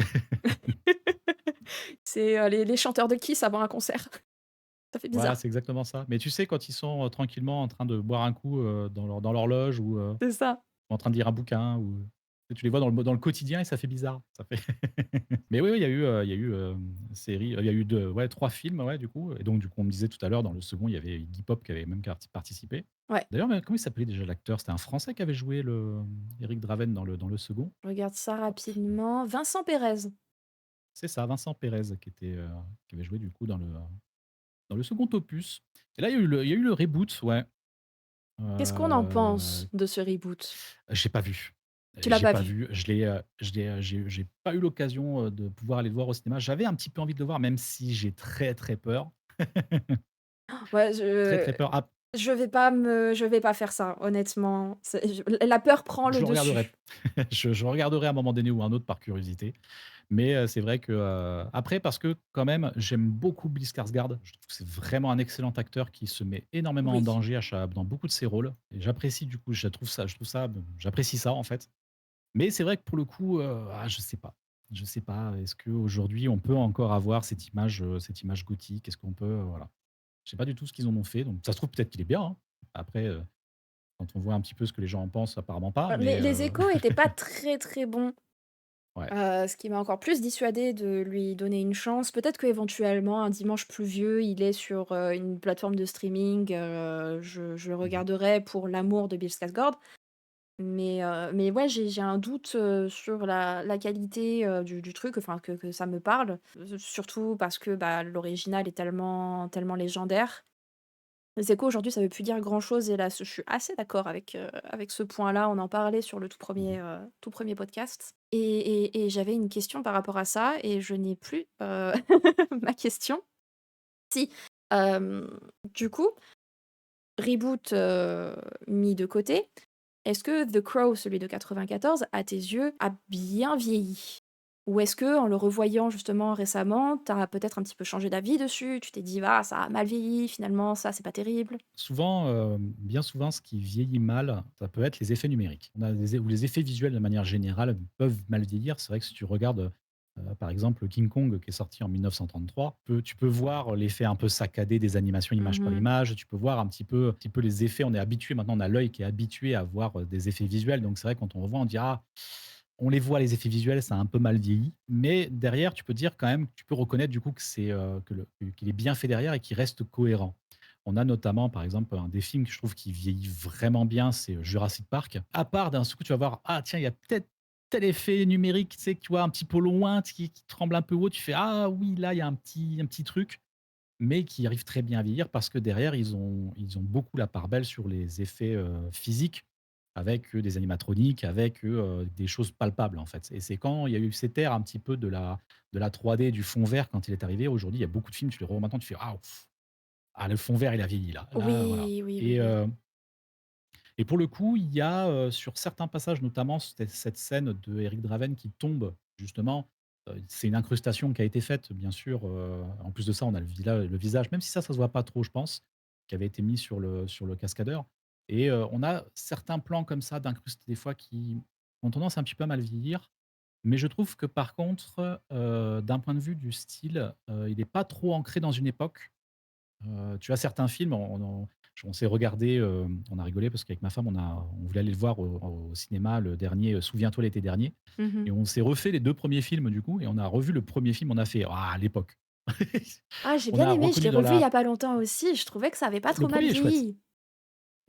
Alors je dirais pas dans le sens, il a mal vieilli, mais il est vraiment ancré dans une époque. C'est-à-dire que Oui, tu regardes le film, tu te dis en quelle année il a été fait. oui, absolument. Oui, je vois ce que Tu vois? tu veux Dans dire. la manière de montrer, enfin le type de réalisation, les musiques utilisées, le tout ça, tu fais: «Ah, il est très ancré dans une époque», et je trouve que, pour The Crow, il a vraiment son style qui lui est propre. Il a vraiment, et je trouve qu'il ne se classe pas dans une période. Pour ça, je trouve que, bah, en fait, le film, je l'ai revu là, il fonctionne toujours autant, et d'ailleurs, il y a un truc, je suis très sensible aux musiques qui sont utilisées dans les films, et ça m'arrive très souvent, en fait, où, j'arrive à me souvenir de quelle musique est utilisée dans quel film et à quel moment. Ça m'a fait un choc un peu parce que ce film, ça faisait très longtemps que je l'avais pas revu, et en fait, quand je l'ai eu et que, il y a eu une scène et que d'un seul coup, il y a la musique, il y a derrière, donc qui a été fait par la même personne qui a fait, Shark Boy et Lava enfin, et Et Lava ouais. Girl, et en fait, il y a eu cette scène, et en fait, d'un seul coup, j'ai fait: «Oh!» Je me souvenais plus de la musique, et ça m'a fait revenir en fait, c'est toutes les flots d'émotions qui est revenu au même moment, en fait. C'est Parce qu'il y super a ce ça, petit cette thème sensation de musical qui était redécouverte, comme si c'était de la première c'est fois. ça, et tu vois, en fait, du coup, pour moi, je trouve je trouve pas que le film, il est vieilli.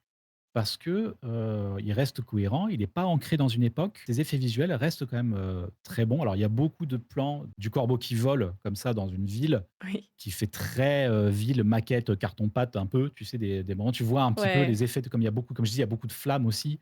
Tu vois beaucoup les effets de flammes qui sont rajoutés. Donc sur ces effets-là, les effets ont vieilli, mais le film en lui-même, je ne trouve pas qu'il ait vieilli, en fait. Il marche toujours autant, quoi. Après, son thème est contemporain, son thème est toujours d'actualité de toute façon. Tu peux pas, à un moment donné, tu sais, le thème, il est plus daté, il est plus passé, tu vois? Parce que, bah, ce dont il parle, nous parle encore aujourd'hui, en fait. C'est un sujet qu'on pourrait encore avoir aujourd'hui. Donc, Oui. je ne trouve pas que le film ait vieilli.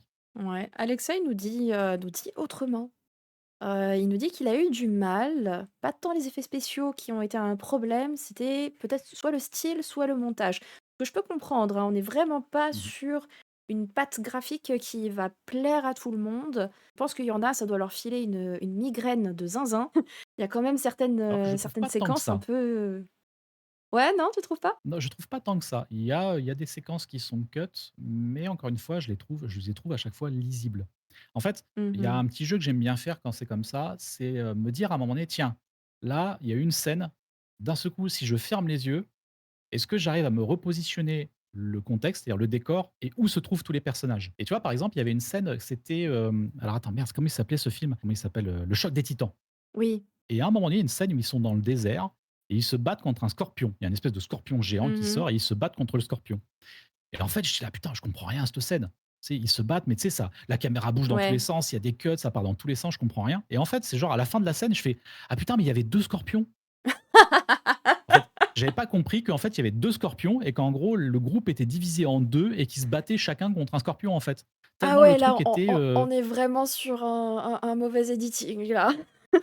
tu vois? Et c'est pas tant là, pour moi, c'est pas tant aussi le montage parce qu'il y a quand même derrière de la réalisation, de la manière dont tu veux raconter les choses. Le montage, il joue beaucoup, mais là, et en fait, je trouve qu'à chaque pour le cas de The Crow, certes, il va y avoir des séquences très cut, mais encore une fois, je les trouve très bien faites dans le sens où elles restent lisibles, elles ne ruinent pas l'action derrière, elles n'essayent pas non plus derrière de comment dire? D'ajouter plus d'effets qu'il y en a déjà de base. Par contre, oui, je suis d'accord avec toi, comme tu disais un petit peu au début, c'est que, bah, le montage a aussi été utilisé pour, bah, un peu cacher le fait que sur certaines scènes, il n'y avait pas Brandon Lee, en fait. Mmh. Après, c'est 3 scènes. Il n'y a que 3 scènes, en fait. C'est cohérent de toute façon avec la thématique du film, si on s'arrête au niveau de la vengeance, par rapport à toute la violence, d'avoir justement, un style, comme je te disais tout à l'heure, un peu épileptique, par moment. Le film est lui-même dans sa technique violent pour un propos Mmh. violent. Donc Ouais, c'est ouais. très cohérent. Bah, il va avoir à un moment donné, il va par moment avoir cette violence qui va être brute, qui ne sera pas, romancé, en fait. Alors qu'à côté de ça, il a des moments qui sont bien kitsch, qui sont très justement théâtralisés, Oui. mais il va avoir certains passages qui va être très brut et très, très brut, j'ai pas d'autres mots. J'ai, des critiques du film par la presse à te partager Ouais. et on va voir si on est d'accord ou si on n'est pas d'accord, Allez. qu'est-ce que ça va t'inspirer? On a une critique qui dit que c'est simplement une autre version crue des absurdités des super-héros qui plaisent aux adolescents déprimés de 15 ans et c'est même pas très bien fait.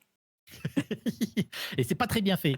C'est pas très Alors, pour la petite anecdote, je lisais des critiques de films pendant un petit moment, me disant que, quitte à me faire un avis sur le film, autant d'aller voir ce qu'en pensent des professionnels.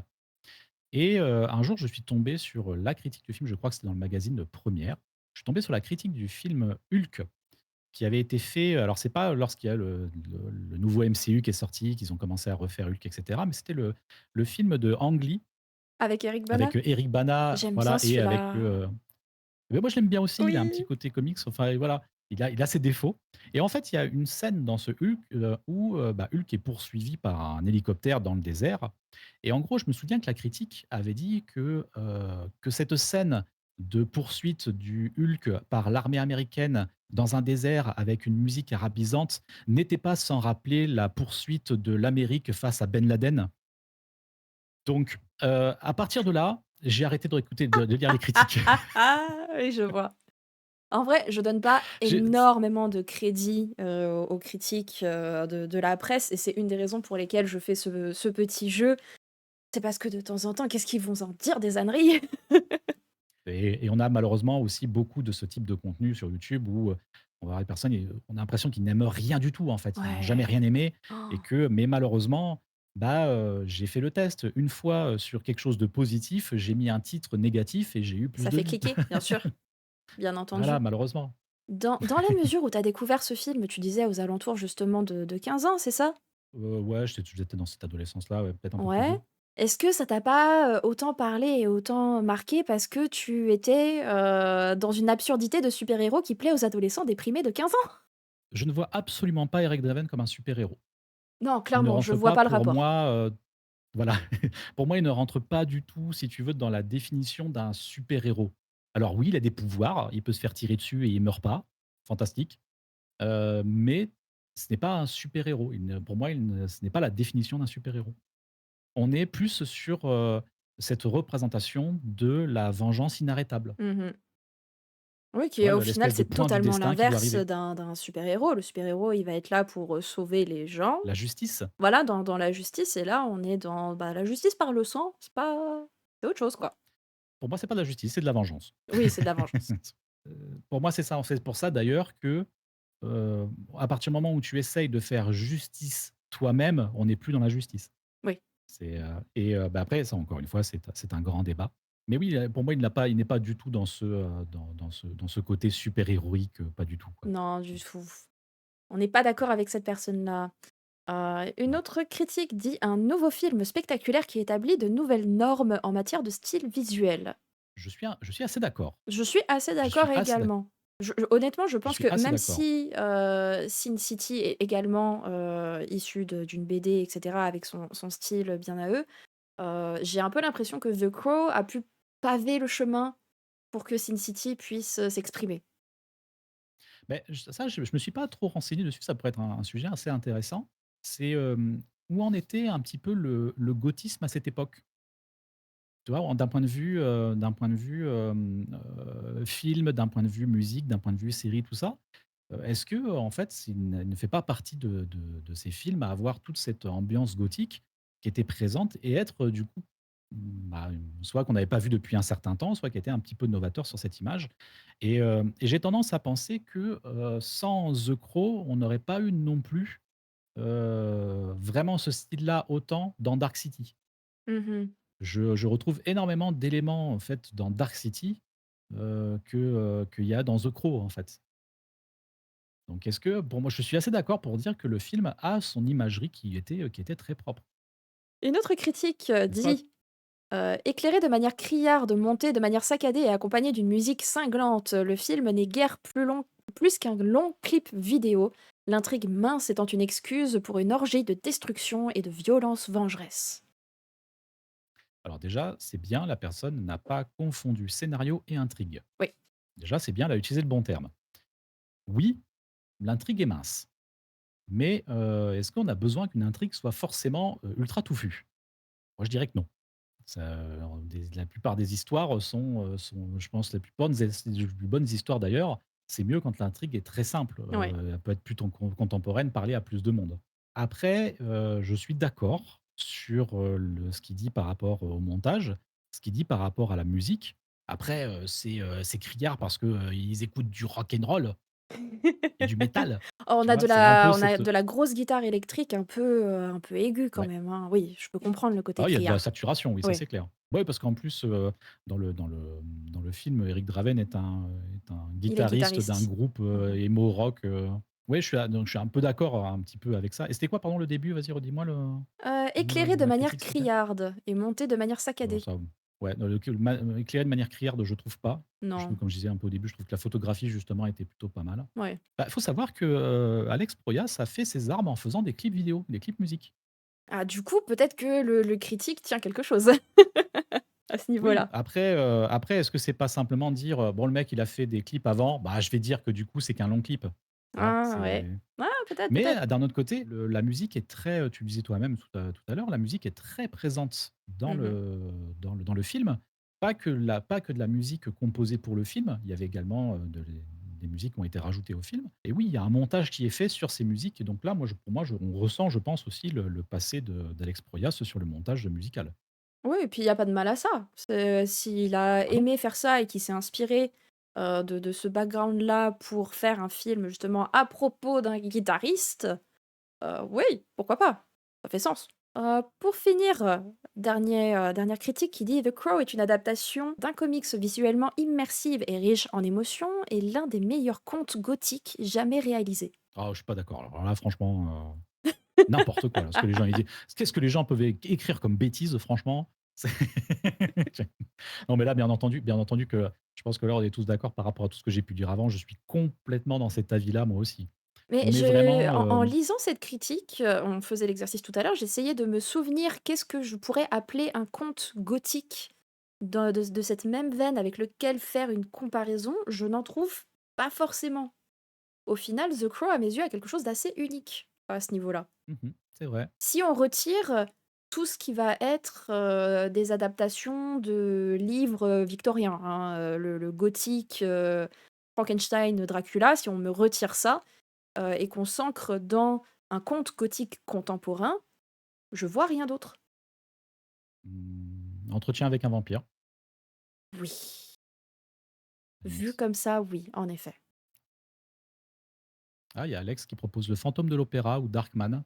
Darkman, je ne vois pas de quoi il s'agit. Darkman de Sam Raimi, il y a un Sam Raimi que je connais pas. Attends, ça va pas du tout. C'est le même Sam Raimi que tu connais, je pense. Puisque vous avez parlé de Spider-Man 2, c'est le Bah même oui, Sam Raimi. Darkman, avec Liam Neeson. Oh! Il faut que je regarde ça. Oh, je me le garde. Bah, voilà. J'ai jamais vu cette chose. Notre recommandation pour ce soir, les amis, Ah bah Darkman de Sam Raimi. voilà! Ah, je connaissais pas. Je vais complètement regarder ça. Et ça nous parle de quoi? Un brillant généticien a mis au point une peau artificielle presque parfaite, malheureusement trop sensible aux rayons lumineux. Sa compagne, l'avocate Julie Hastings, oublie dans son bureau un dossier particulièrement compromettant. Ça veut tout et rien dire là tout de suite. C'est C'est pas très ça ne Est-ce que m'éclaire tu pas peux nous le trop. faire en chantant, s'il te plaît? Non, non, non, c'est les invités qui chantent, c'est pas moi. Moi, j'ai le droit de vous torturer, OK? Chacun à sa place. Non, mais voilà, au final, je rajouterais, c'est l'un des meilleurs contes gothiques contemporains jamais réalisés et à ce niveau-là, je suis très d'accord. Et je rajouterais à ça que, pareil, par rapport à ce que j'ai vu, du comics, on est vraiment dans le cadre d'une adaptation. Mmh. Et je disais, bah, justement, le dernier Superman qui est sorti, ça me faisait plaisir parce que depuis Spider-Man 2, je n'avais pas vu d'adaptation de comics. J'avais vu des films de super-héros, mais je n'avais pas vu d'adaptation de comics. Et je trouve que, The Crow, de par justement, bah, sa réalisation, le cadrage qu'il avait, comme je disais tout à l'heure, les cadres dans les cadres Oui. et un peu ces rythmes qui reprennent le style qu'on avait à l'époque dans la BD. et on est vraiment face à une adaptation de comics. Et ça fait plaisir de respecter comme ça les codes de la BD. Mmh.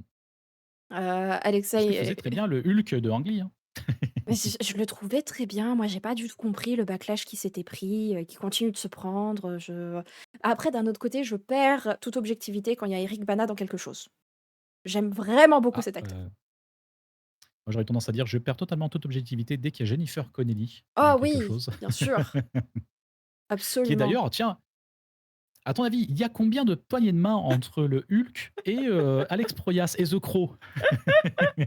À mon avis, pas beaucoup. Parce que nous avons donc, The Crow qui a été réalisé par Alex Proyas, qui a également réalisé du coup, Dark City dans lequel il y a Il y a Jennifer Jennifer Connelly. Connelly dedans, en effet. Et ben, on est du coup à quoi? 3 poignées de main? Un truc comme ça. Ouais, c'est ça. Et tu vois, c'est drôle. Qui chante d'ailleurs une chanson c'est très drôle, qui chante d'ailleurs une chanson, dont, Diams a repris un petit peu le thème dans une de ses chansons derrière. Ah oui, là, Faites-en ce que vous c'est voulez. je suis perturbée. Mon cerveau ne sait pas quoi faire de cette information.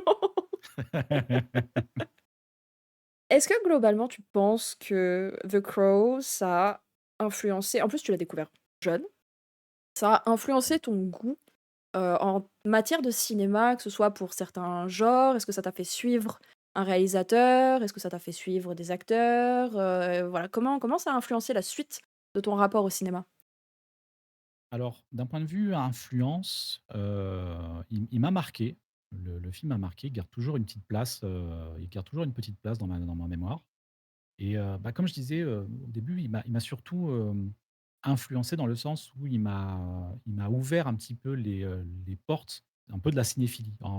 J'ai essayé dans une vidéo d'essayer de donner une définition de la cinéphilie et ce qui en ressort, c'est de dire, bah, que, en fait, un cinéphile, c'est quelqu'un qui aime le cinéma, mais qui en même temps a énormément de curiosité sur le cinéma.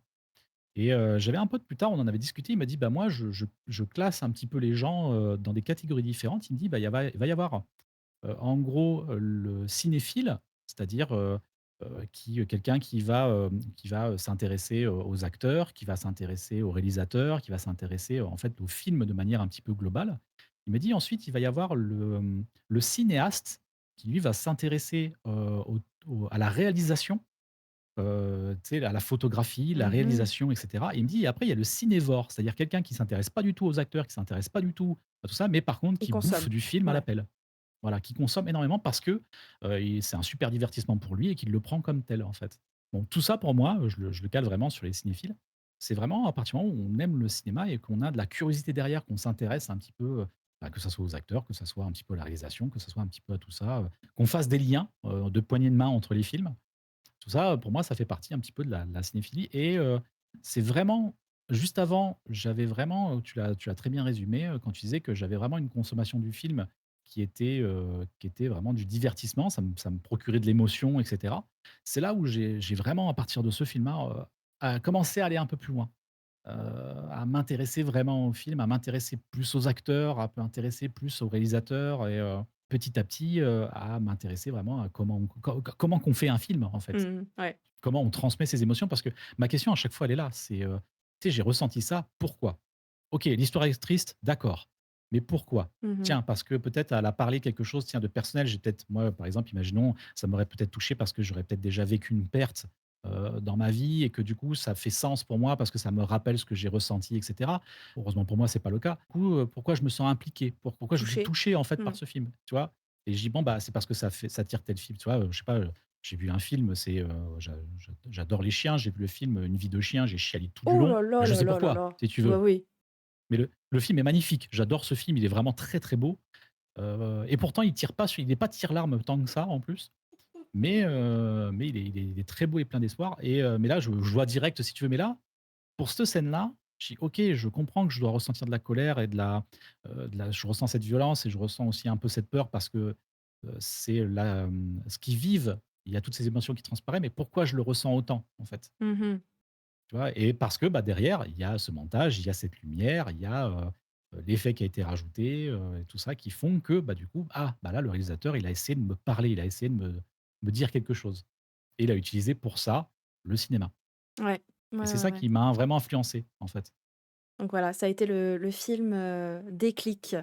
et bien souvent, ce qui arrive, c'est que, aujourd'hui, quand je sors d'une séance, que j'ai aimé ou pas aimé le film, j'ai toujours à un moment donné cette notion de, «Tiens, j'ai ressenti ça, mais pourquoi, en fait?» Et le pourquoi pas aussi. Je pense est aussi intéressant quand tu i le film est supposé t'avoir, suscité des émotions comme n'importe quel film, il y a quand même Mmh. un ce but-là, et que tu sors de la salle en te disant, «Bah, ouais, non, ça s'est pas transmis, j'ai pas ressenti une émotion en particulier», c'est on Ou on pas les on bonnes. s'interroge sur le pourquoi, mais aussi sur, qu'est-ce qui s'est passé pour que ça fonctionne pas? Ah oui, ben, je trouve on apprend beaucoup plus, en tout cas sur le cinéma, en regardant des films qu'on aurait tendance à considérer comme, comme mal faits. On en apprend beaucoup plus qu'en regardant un film qui est très bien fait. Oui. Parce que, justement, quand c'est bien fait, bah, on s'en rend pas compte. En fait, ça nous paraît évident. Mmh. Des fois, un petit truc, qui est, qu'on va avoir tendance à considérer comme mal fait dans un film, bah, va nous indiquer: «Ah ouais, mais en fait, du coup, là, il a pas respecté tes règles» ou, «Ah bah tiens, là, on voit qu'au niveau de la par exemple, l'écriture de l'intrigue, bah, là, il y a des incohérences. Ouais, du coup, moi, quand je vois des incohérences, ça me plaît pas». Ou, tu vois, par exemple, ma dernière on va dire mauvaise aventure que j'ai eue dans un cinéma, enfin après c'était plus drôle qu'autre chose, c'est quand je suis allé voir Le Dernier Jaguar. En fait, on est parti au bout de 15 minutes de film, on est sorti de la salle. Ça m'était pas arrivé Ah depuis très longtemps. waouh! Je n'ai jamais C'est fait ça. vraiment Ça me viendrait tellement pas à l'esprit. C'est waouh! C'est bah, en extrême. fait, j'étais là, alors j'étais parti le voir avec ma femme et en fait, je vois le film et je fais: «Bon sang, il y a rien qui va. Ça va pas». Tu sais, je me fais spalmer la tronche toutes les 5 minutes en disant: «Mais c'est pas possible». Des fois, il y a des films qu'on a tendance à pas aimer particulièrement, mais ils ont un truc, tu sais, bah, le fameux nanar où tu sais, tu t'attaches en fait un peu émotionnellement au film, même si tu le considères mauvais et Mmh. il a une petite place, tu vois? Mais là, vraiment, il y a rien et en plus, il me donne pas envie, quoi. Il me donne vraiment pas envie et je voyais ma femme un petit peu qui rigolait à côté, et là, je me dis: «Ah merde, elle aime». Donc il y a une règle, c'est, quand on sort de cinéma, si moi j'ai pas aimé et qu'elle, elle a aimé, j'ai pas le droit d'en parler. Mmh. Parce que sinon, je vais un peu trop partir loin et je risque de pourrir un peu son groove à la sortie du Oui, c'est film. ça, par Tu sais, respect. hein? Ouais, ouais. Ouais, voilà, bon, elle m'empêche là, ça on n'est pas là, je me prends une torgnole si je le fais, tu vois? On n'est pas sur le respect, on va dire, mais là, du coup, j'étais là: «Ah mince, elle aime». Je fais: merde». Du coup, ça on va pas pouvoir en rigoler en sortant du truc parce qu'en fin de compte, elle a aimé, bon, et en fait, elle rigole et d'un seul coup, elle se penche vers moi, elle fait: «C'est nul, non?»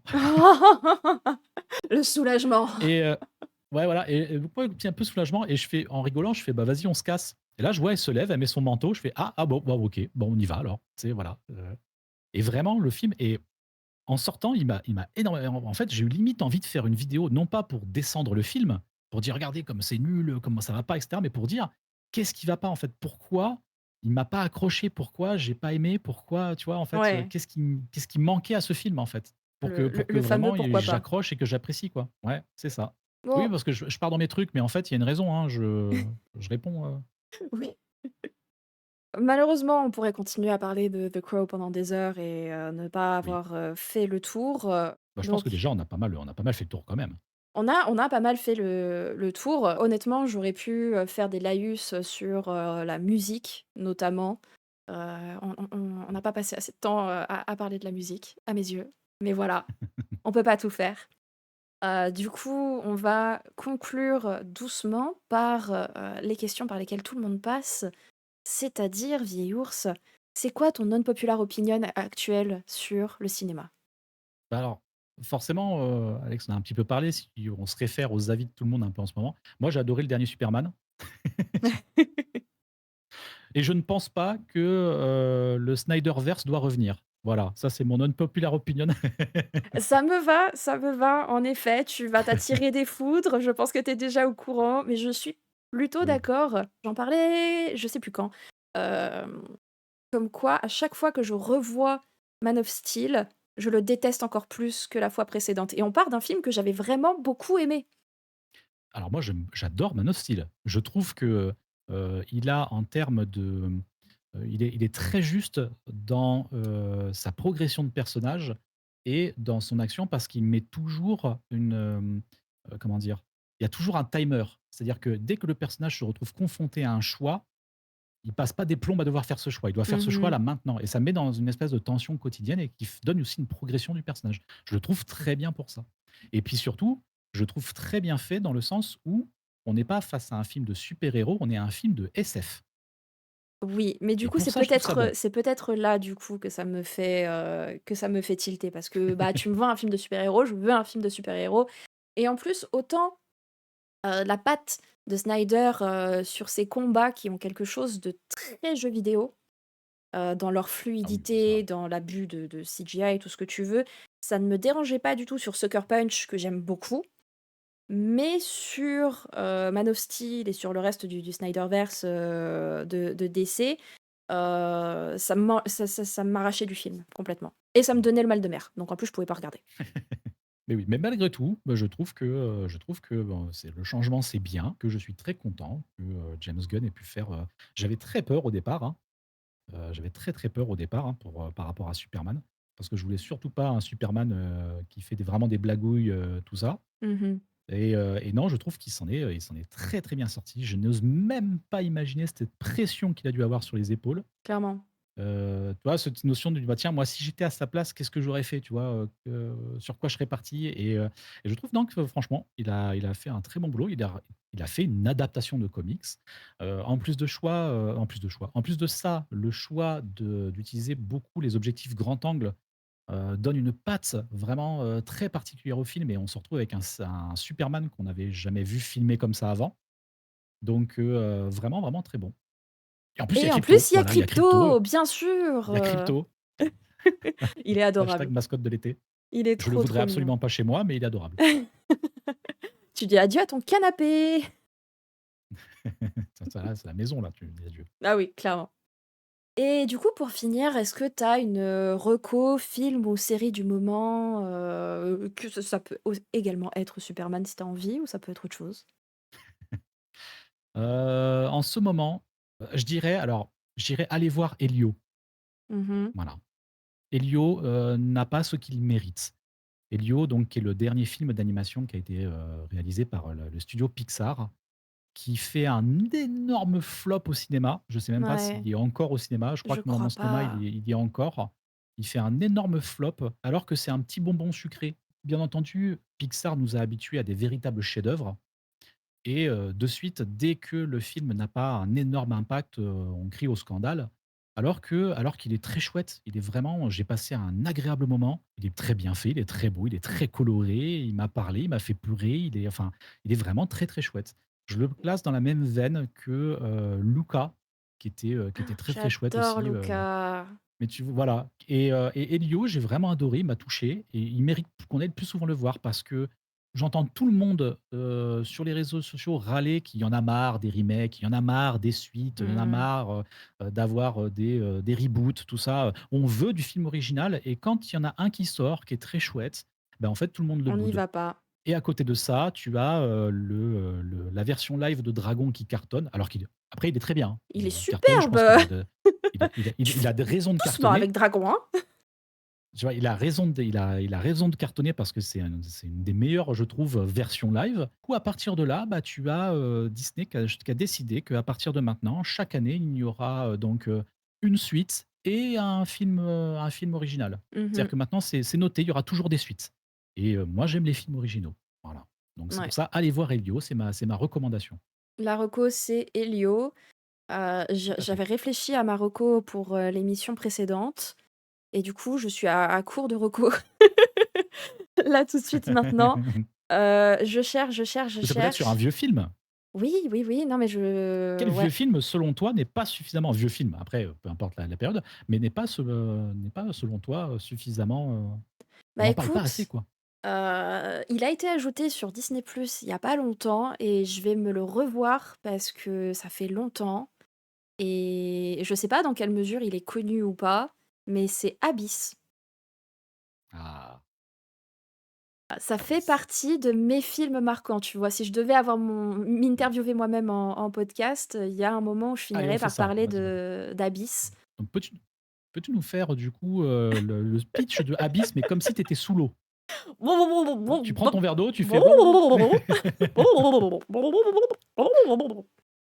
Non, voilà, Abyss m'avait énormément marqué quand j'étais gamine et je l'avais Mmh. revu adolescente et enfin, c'est un film que j'ai revu plusieurs fois et à chaque fois, il me marque d'une manière différente. Donc là, j'ai eu mes 31 ans il y a pas longtemps. Je me suis dit: «Vas-y, c'est ces paliers de vie où tu vas revoir certaines choses en te disant: "Est-ce que je vais avoir une nouvelle lecture?" Et j'ai envie de revoir Abyss pour voir si je vais avoir une nouvelle Par contre lecture. par contre, comme le dit, Alex, il y a 2 versions. Il y a une version longue et je recommande la version longue qui a plus de profondeur, en tout cas, dans l'intrigue. Ouais, ouais, ouais, je verrai ce qui est Ouais. proposé sur, Disney+ parce que sinon je ne l'ai pas de quelque façon que ce soit. Mais voilà, ça va être ma reco à moi, c'est, profiter qu'il ait été ajouté sur, Disney+, pour voir Abyss, le découvrir ou le redécouvrir. C'est vrai que j'ai pas fait gaffe, mais j'ai dit plus de profondeur pour Abyss, c'est pas mal. Allez, juste pour moi, voilà. Wouh! Bravo, bravo, bravo.